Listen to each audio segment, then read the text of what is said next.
Hey, friend. Before we dive into today's episode, I want to personally invite you to the virtual launch party for my debut novel, Finding Forevermore. It's going to be an unforgettable night filled with cozy fall vibes, behind the scene chats about the story, trivia games, and tons of fun. Plus, you'll have the chance to win amazing prizes, including bookish bundles and lots of giveaways throughout the event. It's November 3rd at 6 p.m. Eastern Time on YouTube Live, so save the date. It's completely free to attend, and I'd love for you to be part of the celebration. Just head to kellyjoewilson.com/party and tap the bell to get notified when we go live. That's kellyjoewilson.com/party.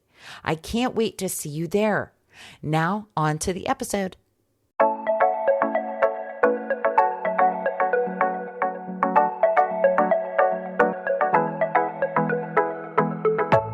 Welcome to the Christian Romance Podcast, where we go behind the books with inspiring Christian romance authors, exploring faith, love, and the journey that brings the story to life. I'm your host, Kelly Jo Wilson, and today I'm chatting with a dear friend of the show, Tracie Peterson. Tracie is the beloved author of over 100 novels with more than 6 million copies sold. Tracie's powerful storytelling and rich historical research have earned her the ACFW Lifetime Achievement Award and the Romantic Times Career Achievement Award. She's back to chat about her brand new release, A Moment to Love, the beautiful finale to her Hope of Cheyenne series. Be sure to stay tuned until the end of the episode so you can hear how you can join our newest book giveaway. Now, here's my conversation with Tracie. Hi, Tracie. I am so excited to have you here. I just love chatting with you, especially about these wonderful stories that you write. Thank you so much for coming back to the Christian Romance Podcast. Hey, thank you for having me. I love it too. It's always fun to chat with you. Yes, you are absolutely a friend of the show. You have been here so many times, and I'm so grateful to you because I love these wonderful stories that you write, and I am so excited to hear more about this one that is closing out your Hope of Cheyenne series. And there's definitely some exciting things in this and like little tidbits for people who have maybe been following this series, even from the Heart of Cheyenne series. So I can't wait to get to that. But why don't you start with just kind of letting our listeners know the kind of stories that you love to write and just a little bit about you. Well, okay, I can do that. I love writing and I love, my strength is as a storyteller. I'm very grateful for editors and proofers and all that because I need them desperately. That is not my strong suit. But I am a storyteller and I have always loved to tell stories and dream up all sorts of scenarios and whatnot. And so with this particular series, as you mentioned, there's actually two 3-book series that are connected. And we're talking about the second series, but our character in this story, A Moment to Love, is actually introduced in the first series as a 2-year-old. And people just were charmed by her and loved her and kept commenting about her. And I thought, I've absolutely got to end the series of the second series. I've got to end the whole thing with her. And so she is my focal heroine character, and her name is Carrie Vogel. She's now a doctor. She is fascinated by the brain and wants to know everything she can learn about the brain. So she's actually been working in research and whatnot, and she's engaged to be married to another doctor. And then he steals her work and publishes it as his own. And so the the the sadness and the betrayal and all the things that this situation does to her kind of launches her into the arms of a friend, and he becomes the hero for the story. And so we go back to Cheyenne, and Cheyenne, Wyoming, has been the focus of this entire series for both the Hope of Cheyenne and the Heart of Cheyenne. And so we see Carrie as a 2-year-old, and now she's a 24-year-old, and we're wrapping it up. Yes, and I'm so happy that you are, and having Carrie be the heroine here because she was very sweet, and just her story and her and her sister in The Heart of Cheyenne, the first Hmm. one, was that A Love Discovered? Is that what that one was? Yes, The first yes. one, okay. It just is it was so heartwarming, but they really went through a lot, like, so for her to become a doctor now, Oh, it she's absolutely. they went through so much. I mean, they really did, and not to mention the Hmm. timing, that time frame that in history was very difficult, and they had so many challenges. Yes, this is 1890. And while there was a medical school for women in Chicago, and that's where I have my character attend and whatnot, the research and information about the brain was so minimal. And, as I researched and looked at things, I came to realize really the stuff that we know about the brain today has really only been discovered like over the last 50 years Yeah. because it was so difficult for them to examine the brain or know what was going on in the head, totally encased, in bone. It was impossible to study until autopsy time. And so, a lot of people suffered and struggled with the things that we do today, migraines and tumors and other issues that came up to cause problems, and this is what Carrie wants to know about. She wants to get in there and learn. She wants to help people. And yet she's just having trouble getting people to take her serious as a woman physician, and much less somebody who wants to get into all of that. Oh, yeah. Oh, yeah. And I would imagine, I mean, it would be so hard because if she's doing her due diligence, studying and, using whatever research and things she has available to her and publishes a paper trying to get her name out there, trying to get the respect. And Hmm. then this other doctor steals it and says that it's his. Oh my gosh. Ugh. And I am his so logic mad is, well, already. nobody, his logic is nobody would believe a woman came up with this. So we'll get it published, and I will gradually draw you in, and give you credit for things. Of course, he's not going to. He's a terrible person. So He's a her villain. friend, her friend enters the scene, and he's a Pinkerton, and he needs a convenience marriage. He's in search of the man who killed his father, and finds out that the traitor might be in Cheyenne, which is Carrie's hometown, and he convinces her to marry him out of convenience, so that he can come into town as a respectable individual with a wife, and no one will suspect that he's there hunting a killer. And so things take off from there. And of course, their nearness to each other all the time, well, it starts playing on their emotions and their friendship, and little by little things happen. But in this last book, we get glimpses, then we get to go back and revisit characters throughout the series, and in fact from both series. And I have had so many people say that this was something that they were looking forward to, that they wanted to catch up on everybody. So it was fun just to draw in those pictures and give people little vignettes of what was happening in Cheyenne. Oh yeah, for sure, for sure. That's always super fun. That's why especially like the wrap up book of the series, and even how sometimes people do like a novella or like a Christmas novella or Right, something. It's always so fun because you see these characters that you spend so much time with throughout, that you're like rooting for, that you right. see what happens with them.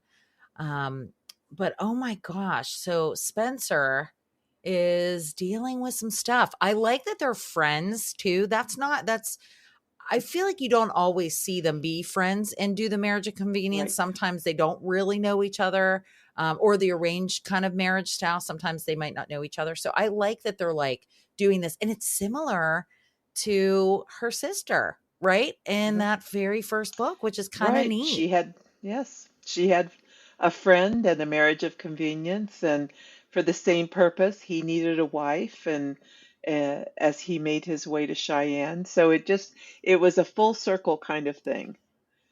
Yes, I love it. I love how you did that. I love how that happens in a series, but also too, even in like the one story, how like the ending kind of mirrors the beginning, but everybody's changed, like it's Yes, like yes. different. So that's so fun. Oh my gosh, this story already is just amazing.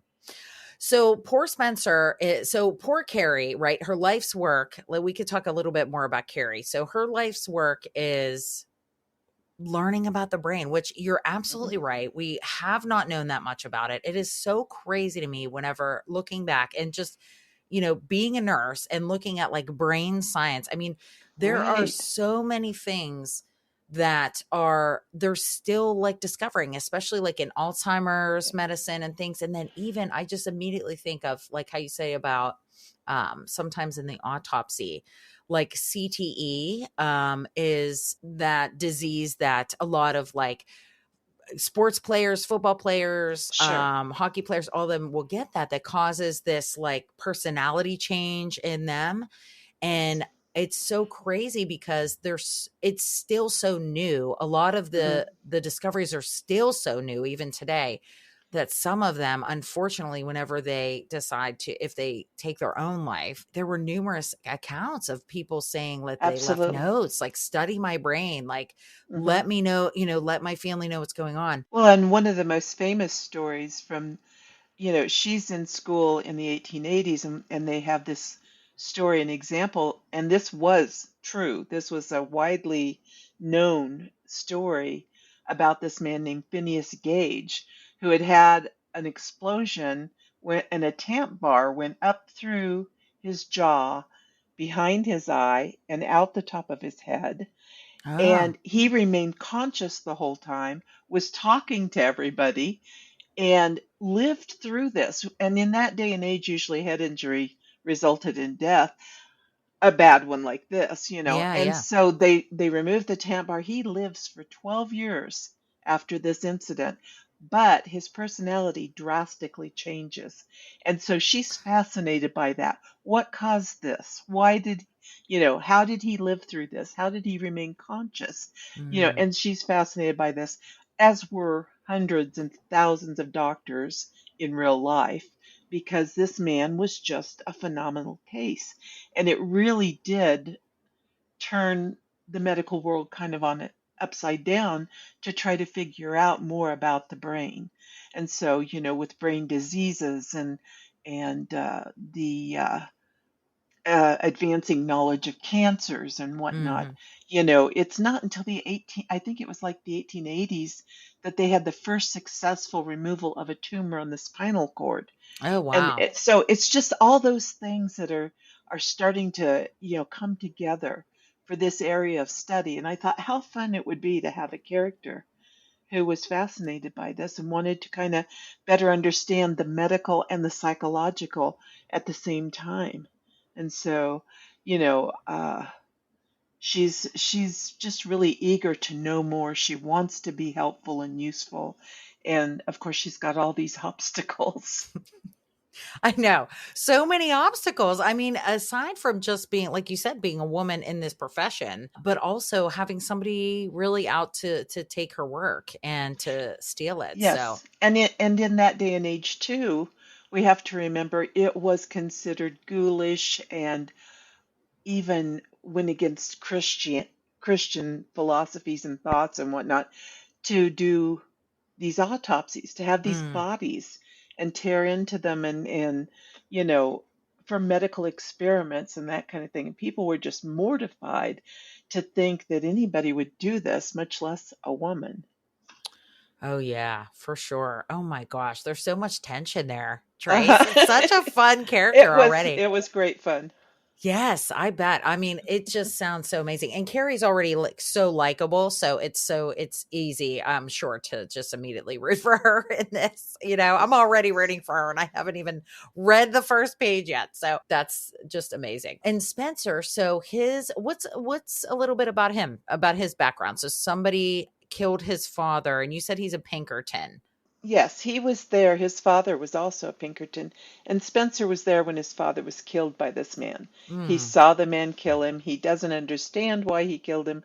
Yes, he was wanted by the Pinkertons and the law, and but he couldn't see a way to justify why this man had killed his father and made it his life's ambition to hunt him down and make him pay for what he'd done. And so as he grew older and his mother passes away, and then one of his father's Pinkerton friends kind of takes him under his wing and finishes growing him up, and he takes on a role with the Pinkertons. And so all through the years, I can't remember exactly how many years has passed. Seems like, 10 or 15, but he's always been looking for this man mm. on the side and including in his job. So his heart's desire is to get justice for his father and even to know why. Like, it's something that is just burning in his heart to understand why this happened. Why did God let this happen? And so he and Carrie meet as friends in a theater that does free plays and stuff like that for children and whatnot. So they're both that's their release or their side thing to do to ease their tensions in life and whatnot. So they meet as fellow actors, and then one thing leads to another. Let's get married for the purpose of going and hunting this guy. She's wanting out. She's wanting to go back home anyway because of what her fiance had done to her and stealing her work. And so it just comes together. They're good friends. They're going to marry platonically. You'll see it'll be all okay. I'll find this guy. And then we can just get it annulled because, it won't have been a real marriage. And so, everything's seems pretty cut and dry, but of course it's not. Of course it's not. Oh, it'll be fine. I'll just go and I'll just Yeah, find this just guy and I'll kill this guy and yeah. then we'll get our marriage annulled and it'll be fine. It won't be a problem, yes. But of course it is a problem Oh, because they do fall in love. yes, which I love that. I love it so much. And I love to see those situations where it's very like, we can't fall in love. Like there's a Yeah. reason why, like, no, Yeah. no, this isn't going to No. happen because like you said, it's all fine. It's very logical, very black and white. We're going to do A, B, and C, Exactly. you know? Yes, Carrie is a very logical person. She's very organized, very she reasons through everything, and so she can reason through why this will help her dear friend, but she's not going to let it go any further. Oh my goodness. I love it. I love it. I love that they And get then, of course, through it all, God's working on both of them. Carrie's got issues that she needs to resolve. She needs to forgive. She needs to find her place in life and understand her past. In the very first book of Heart of Cheyenne, we learn that Carrie was orphaned basically. Mhm. Her mother had died in childbirth, and 2 years later her father dies, and her sister's the one who takes to raise her. And so she always feels a little odd man out. Her sister marries and has a family that she's raised with and loved with, but she just never feels like she really belongs. And so Mhm. she's resolving through that and trying to figure out her place in life and her place with God. And Spencer's dealing with his own, how to deal with this man who killed his father, how to forgive, how to let go of the past, all these things. And so together, I think that they share a lot of the common ground that helps them to really grow in the Lord as well as grow closer to each other. Oh yeah, that is definitely some deep themes there to work through, especially like the forgiveness for Hmm. Spencer. I mean, he's just made it his mission.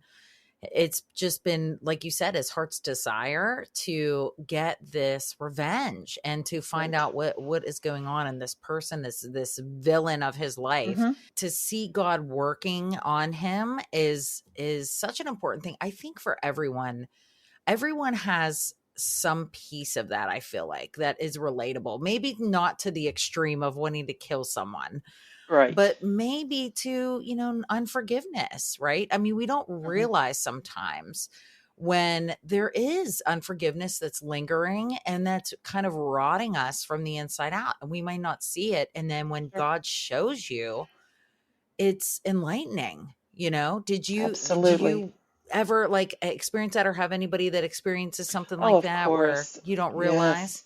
Yes. And it's always, I was just having a conversation today with someone about forgiveness, and she was saying how hard it was in a particular case.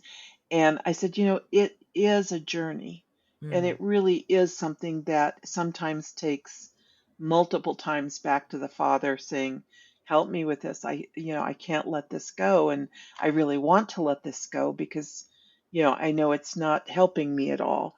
And we talked about the fact that, sometimes we let it go and then we go pick it back up and take it on our little trips with us, and don't leave it with the Lord because, it just something that we have trouble letting go of. So throughout my stories, I've said this before, forgiveness is a common theme I use. I really actually try to kind of work into every book because it is so powerful. It is the most powerful element in the Christian's life. And, we've got those verses in Matthew that say, if you don't forgive, you won't be forgiven. And so I always try to encourage people, even if you're absolutely convinced you can never forgive something that's been done to you, keep taking it to the Lord. It's a process and it can be done. I'm proof of that, and I'm sure you are too, Kelly. yes, yes, for sure. It's weird. It's so great how God takes us through these journeys, both the reader and in the author, because the current book that I'm writing now, she has to work through forgiveness. She doesn't have it at all. And I just didn't realize that there was unforgiveness even in my heart, even a little bit for like past things or for things Hmm. that have been done to me, because I don't like harbor things like maybe Spencer is like harboring this. Oh, it's not like huge like that, but God will show you. He definitely will show He you. will. And I was surprised. I was like, what? I didn't even know this was anything. He just is Exactly. so willing to clean us out. He wants us to be like Jesus, like you said in those verses in Matthew. It's just so important. It really is. And it's so continuous, don't you think? It's just, I it's do. like every day. I totally agree with you on that.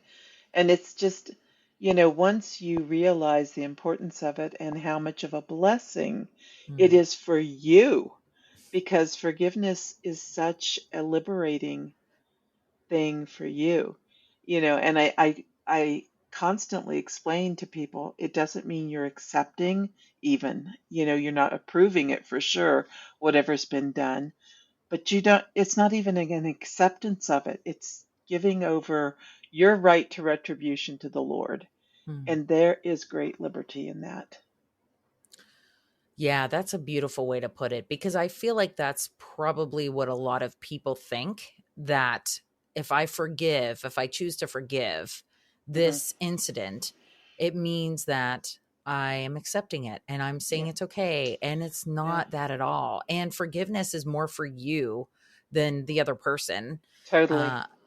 So I listen to Charles Stanley, the In Touch Ministries, a lot, and he had a really great study on that, on forgiveness. And he said, if somebody has passed away, say that you are like harboring this issue of unforgiveness toward, he said, you pull out a chair, sit in front of the chair, pull out two chairs, you sit Yeah. in one chair facing the other chair, and you act like that person is in the chair, and you Even put a just, picture of them there if you or want. yeah, Yeah. yeah, picture of them, and just tell them about it. And then, get on your knees, Yeah. praying to God, surrendering to God. But yeah, it's very continuous. I'm learning very much that daily bread is just that, because my memory, I don't know if you have this, Tracie, but my memory, I learn new things in one day and it pushes out old things from another day. And I Yeah, can't. note the gray hair. I mean, I'm losing things all the time. So It's crazy. It's just crazy. But especially like even passages and such, like I will remember Mhm. certain things, but I do have to kind of go back, he's just always working on us, which like you said, it's very much a blessing. And I love that you write stories like this, characters going through these things, because it's so important for us to see this as readers and to live through these characters and see how it Yeah. can be, because I feel like more people than not just don't know. They just don't know how to surrender. They don't know what it looks like to actually take a step toward forgiving someone or something like that. So Well, I in the love that beginning, I you do really that. wondered about how God could use fiction stories. But then as I studied more and more in the Bible, I see the stories Jesus told. Sometimes he told stories about people he actually knew, and he gave names and things like that. But all the parables, the stories that just helped people to see themselves. And that was the thing that surprised me so much in some of my fan mail, and still to this day surprises me. I'll get these letters and people will say, I could never understand this particular thing in the Bible until I saw it being lived out in your characters. Hmm. And I thought, how like the Lord to take something so simple and help someone to understand what they were missing and what they didn't couldn't quite glimpse or make sense of. He's good that way. He's so good to help us when we seek him. Oh, yeah, absolutely. And you have such a heart for Jesus and for your readers. So you're just working so hard right alongside him, trying to do your best to carry those stories out in that way so that they do reach people like that, which is just wonderful. Oh, Not thank you. all. You're very one of a kind, Tracy. I will tell you, you Oh, are. you're so sweet. You are. And I love, God has done such a wonderful work in you, and he has just shared Oh, these and he's had to work stories. so hard. I've been Stop. such a mess. Really. I am I'll tell so you glad what. he didn't give up on me. Well, that's encouraging. I will tell you, because I say that a lot too. I'm always like, Jesus, thank you for not giving up on me, Oh, and it's yes. it's very Amen. true. It's very true, because man, oh man. It's hard for me to believe that you are a mess, Trace, but I will tell you it's encouraging. Oh, so funny. Well, we are almost at time, but I did want to say, so you shared those verses that you said in Matthew, like about forgiveness. Was there any other verse or theme actually, like from the Bible, even a parable that was related to this story, or even just your life verse that you share? I love your life You verse know, too. oh, I just constantly go back to Ephesians 2, 8, and 9 because Yeah. I am just so humbled by that verse that it is by grace you have been saved through faith, and this is not of yourself. I love the emphasis there. This is not of yourself. It's a gift from God, not by works, so that no man can boast. It's so precious to me. And I constantly try to remind myself this is a gift he's given with, the grace to be saved and the faith that strengthens my walk, gifts from the Lord. And so I just want to share that in my writing and try to be an encouragement to my brothers and sisters around me. And I'm getting more and more guys reading these books. I love it because I get these letters from these older women saying, I've been reading your books to my husband when we go RVing or when we're out, traveling. And then pretty soon I'll get letters from the guys or they'll start including them with the wife. And so I love it. I love that they're enjoying the stories and finding value and feeling themselves, you know, drawn closer to the Lord. Who could ask for anything more? Oh yeah, for sure. For sure. And it's just wonderful. I love that you're getting the husbands involved too, right? I Like know.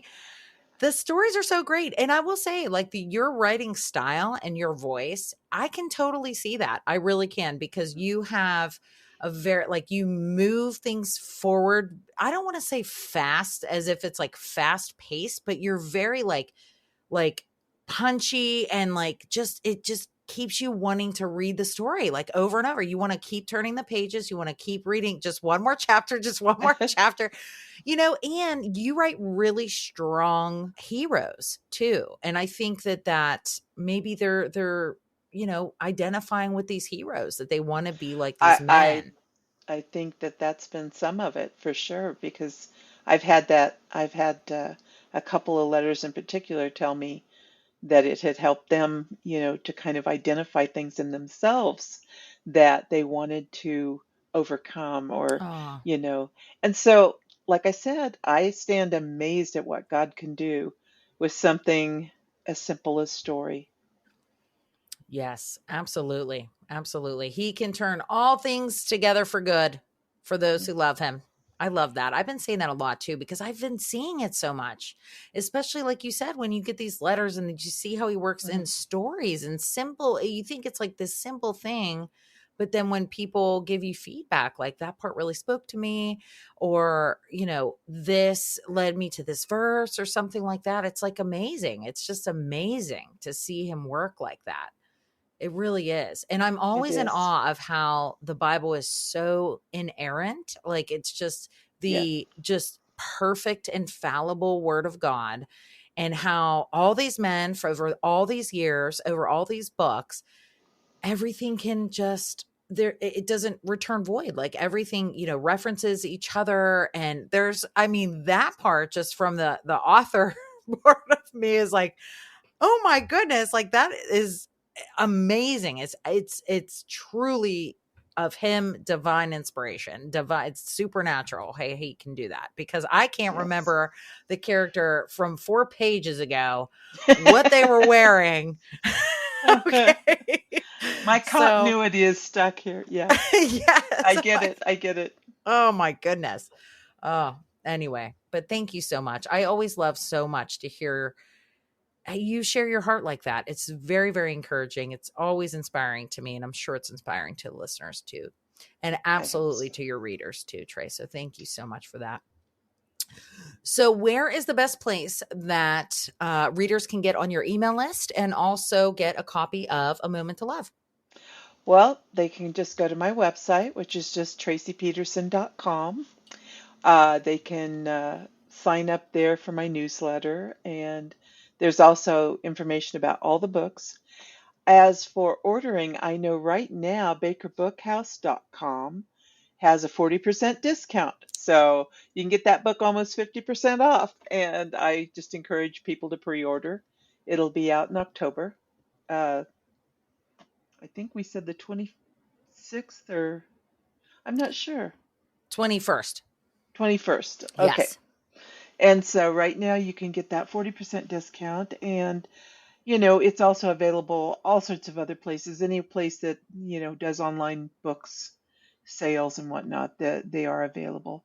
And then you can also catch up with me at my Facebook page, and that's just author Tracie Peterson or Tracie Peterson author. So either way, you're going to get me. Thank you so much, Trace. It is always such a wonderful pleasure and honor to talk with you and to just allow you to share your heart and to share these wonderful stories. I can't wait to read it. It sounds amazing. And just thank you for being here. Well, thank you for having me, and I'm excited about your upcoming book release, which is at the end of October, also, as I understand it. And it's Finding Forevermore, and I've read it and I loved it. So I want to encourage those listening to me today, go out, pre-order this book. It Oh, is my. amazing, and Kelly's done such a great job with her characters. And I'm real picky about characters who have like trauma problems Mm, or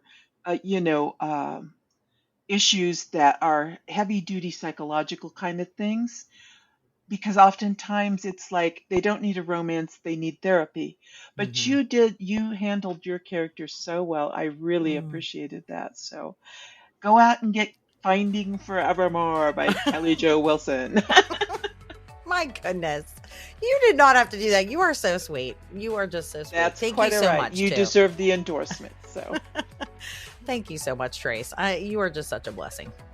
What a joy to share today's episode with you. I hope it encouraged your heart and inspired your love for stories that reflect God's grace and goodness. If you enjoyed our conversation, be sure to subscribe so you never miss a new episode. And because we're so grateful you're part of this community, we love to bless you with lots of books.